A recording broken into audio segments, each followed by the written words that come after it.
Good morning. Early round Europa League, Europa Conference League doesn't greatly appeal. I'm sure we would have come across some upsets yesterday, and I can see a few already. So vindicated, I think, placing your trust in sides with a name like Hunadora, Rosenberok, Zira, Malisheva, Bravo, 2-0. Well, Noah did the good job yesterday, part of the arc. So let's have a look through. Any upsets? Well, Elfsborg, I suppose Allsvenskan versus Cypriot First Division. Looked a pretty convincing win there. First shock of the day, look at that. Welcome to the Europa League qualifiers in July. You're not going to be seeing any of your big guns out yet, your West Hams, etc.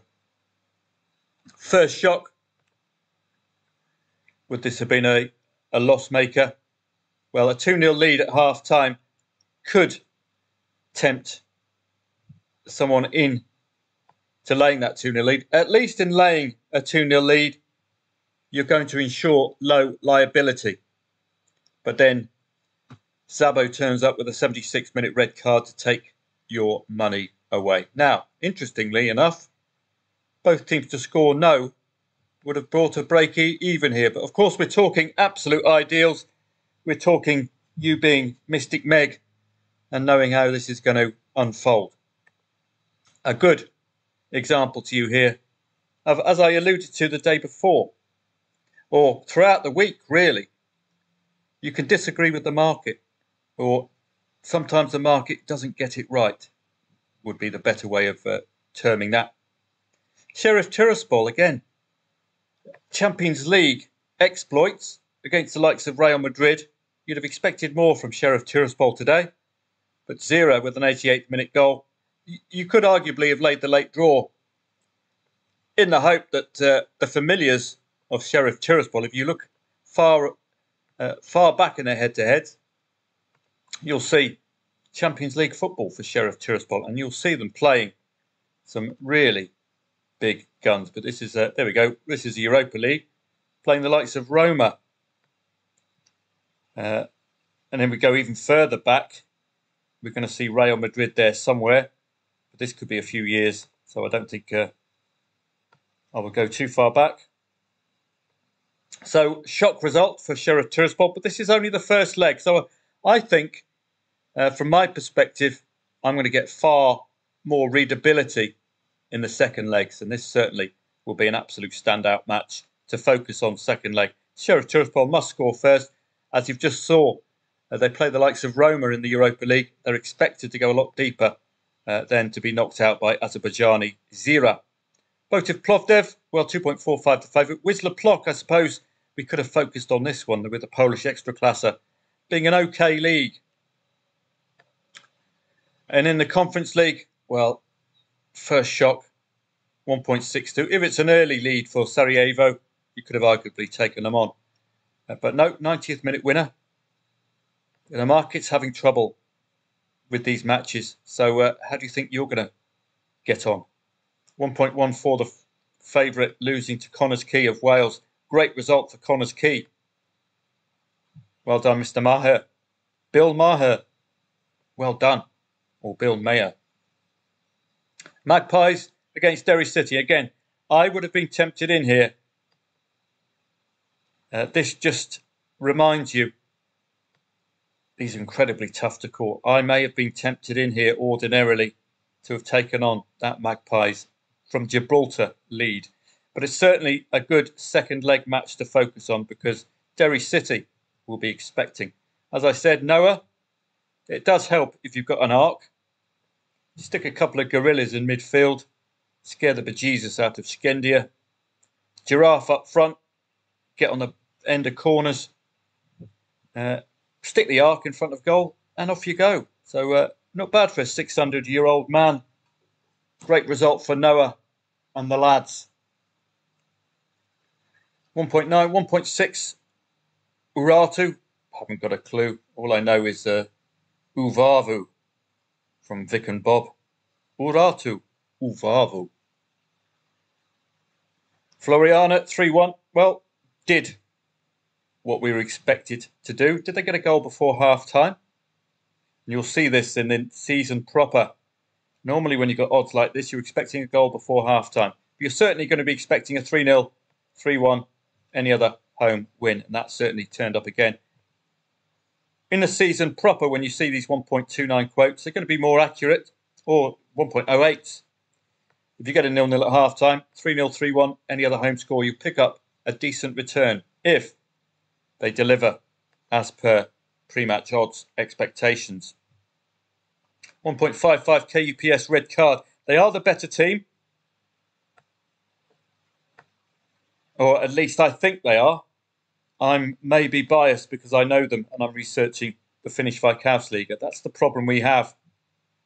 Over familiarity with one team without knowing the strengths and weaknesses of the other. That's the problem with this early season European football. VPS, I know them very well as well, but 2.15 the favourite. They're not expected. Well, we don't know. Simple as that. But we won't know with that Picticun red card. Anywhere else, 1.36 Partizani couldn't win, so we're getting a bloodbath with the odds-on favourites. Izlok from Belarus. Belarus was one of our lockdown leagues back in COVID.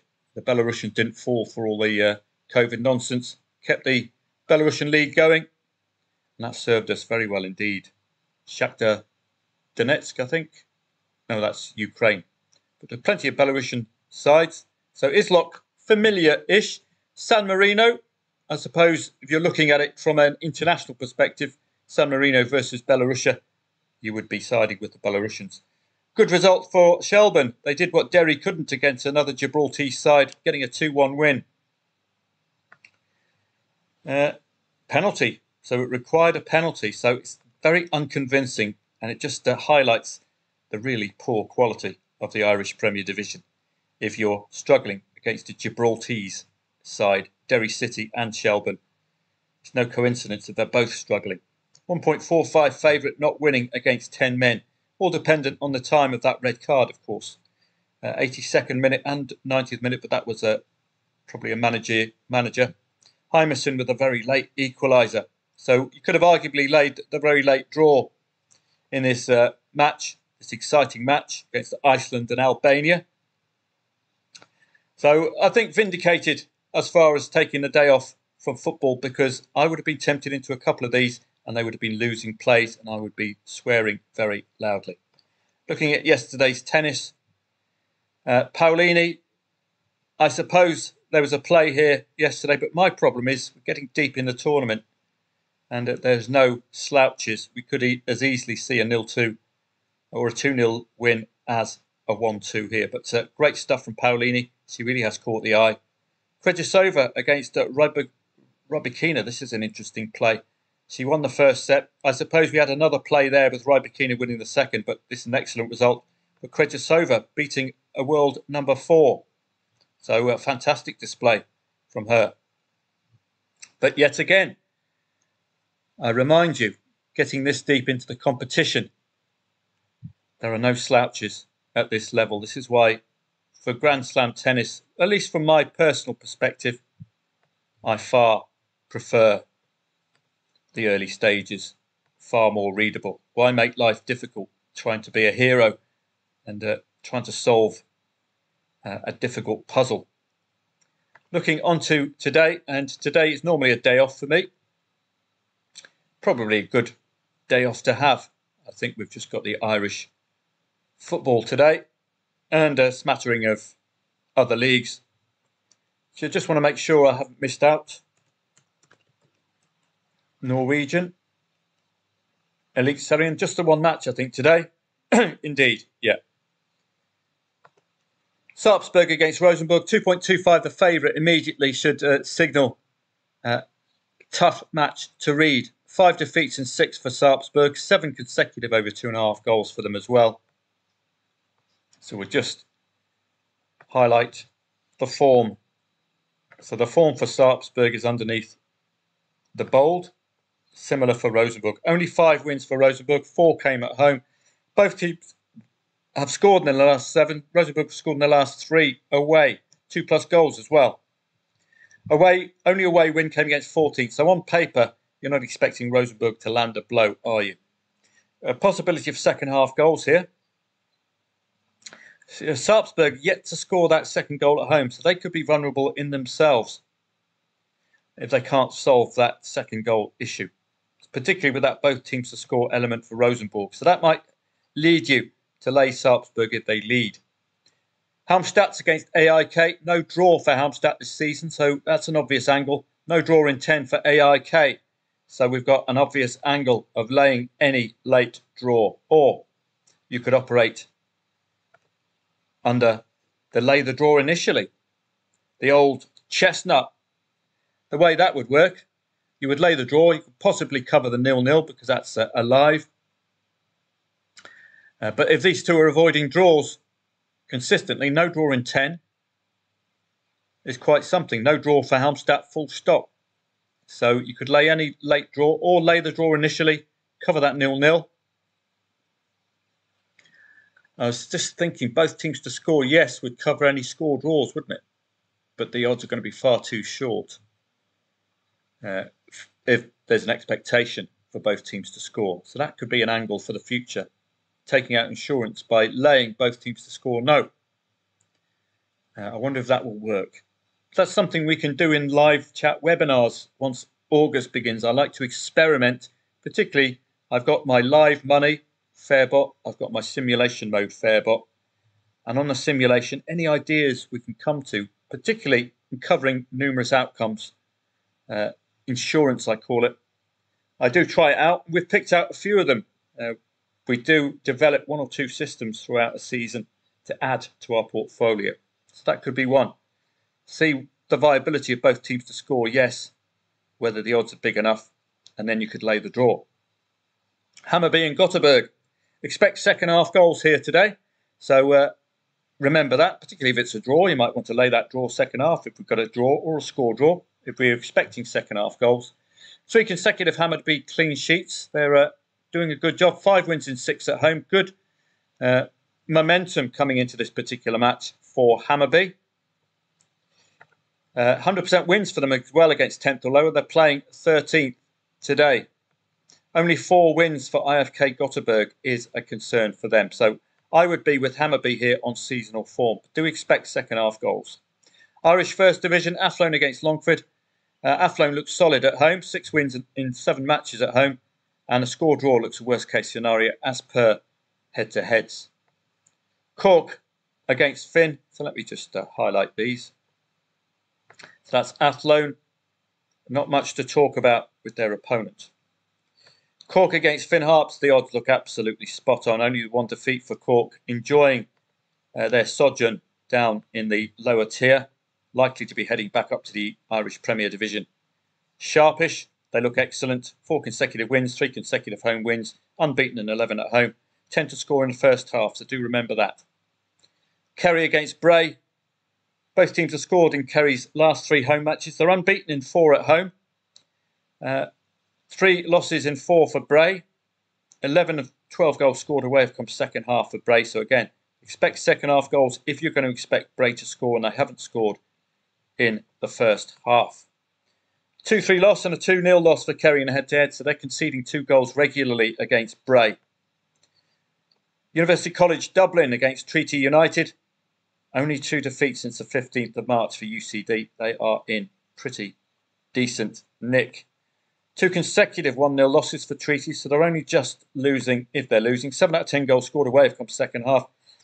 But worryingly for me, only 2 defeats since 15th of March for UCD, but have not beaten 3rd to 8th at home yet this season. And they're playing 8th today.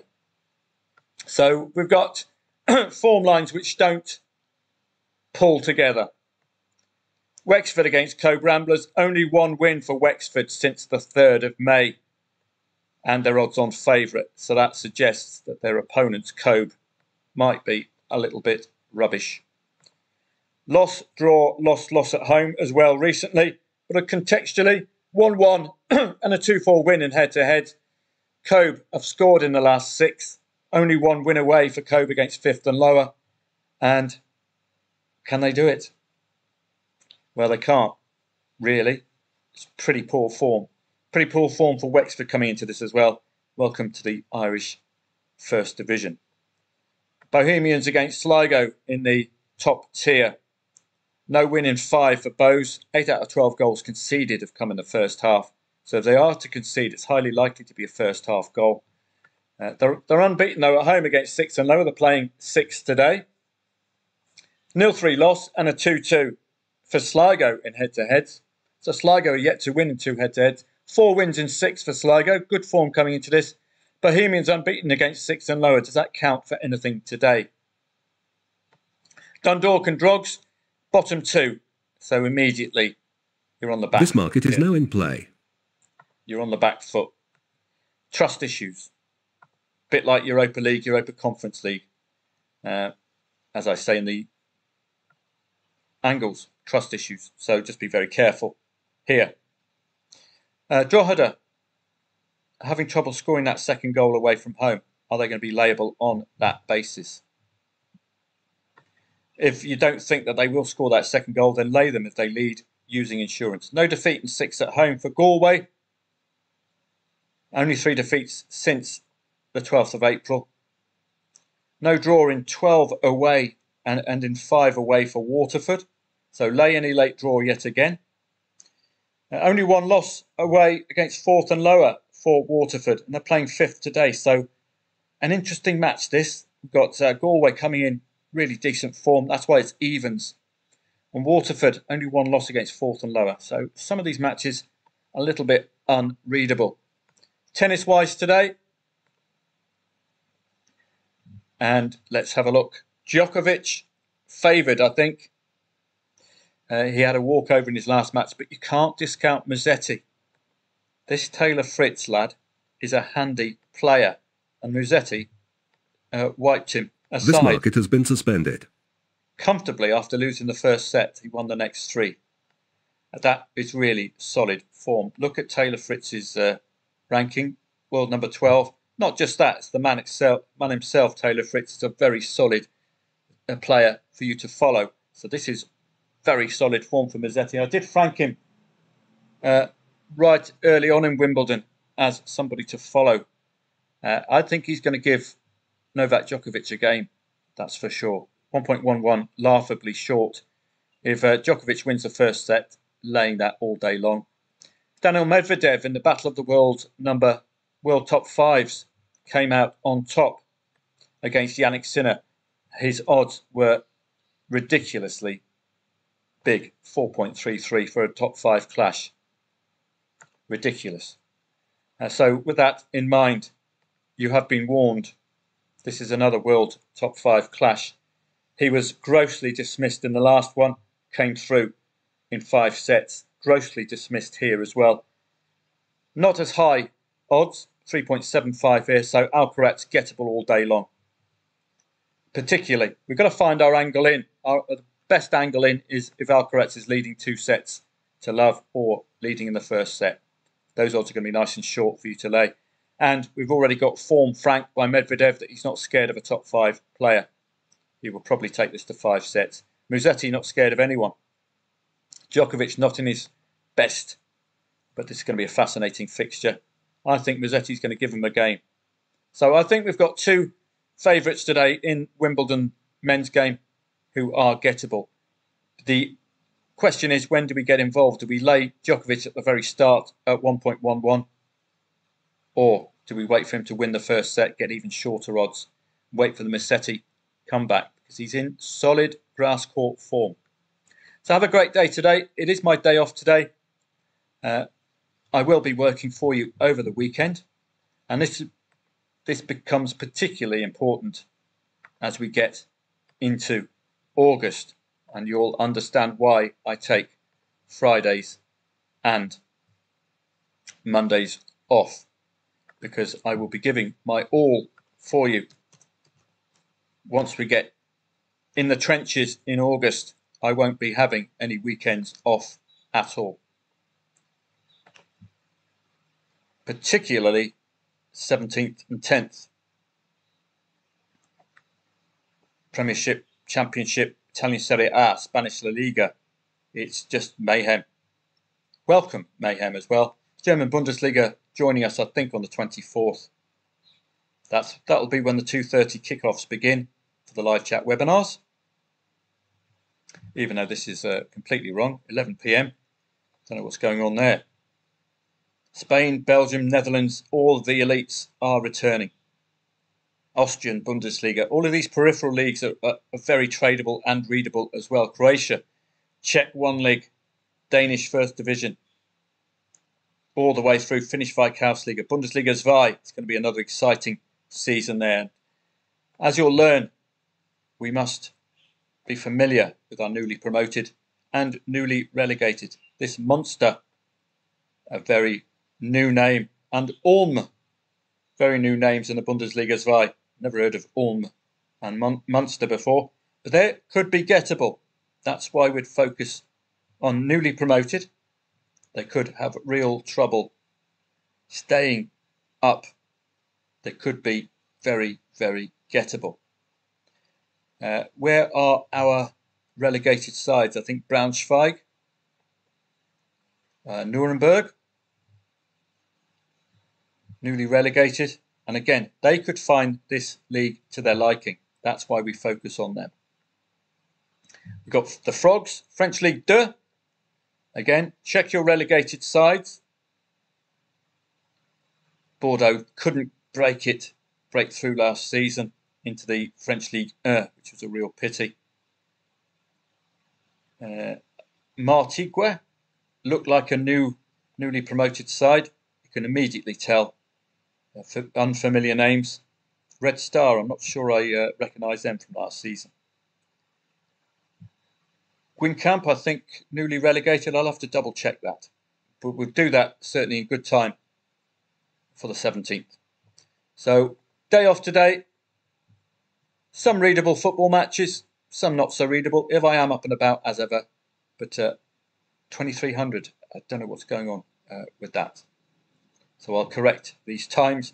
I think it's getting mixed up with Thai time and UK time. So I think take 6 away from that, and that'll be 1700. Unless you fancy staying up till 11 p.m. for a Swedish Allsvenskan match. I don't myself. So have a great day today. You're unlikely to be hearing from me, but you'll certainly get my full attention tomorrow and on Sunday as I prepare for the new season. 1 month away. It's going to be exciting stuff. Have a great day today. I think we were right in ignoring the Conference League and Europa League qualifiers, but it's the second legs that are going to be far more readable in that competition. So I look forward to the second legs when we'll have an angle in and we could have a possible trade. Have a great day.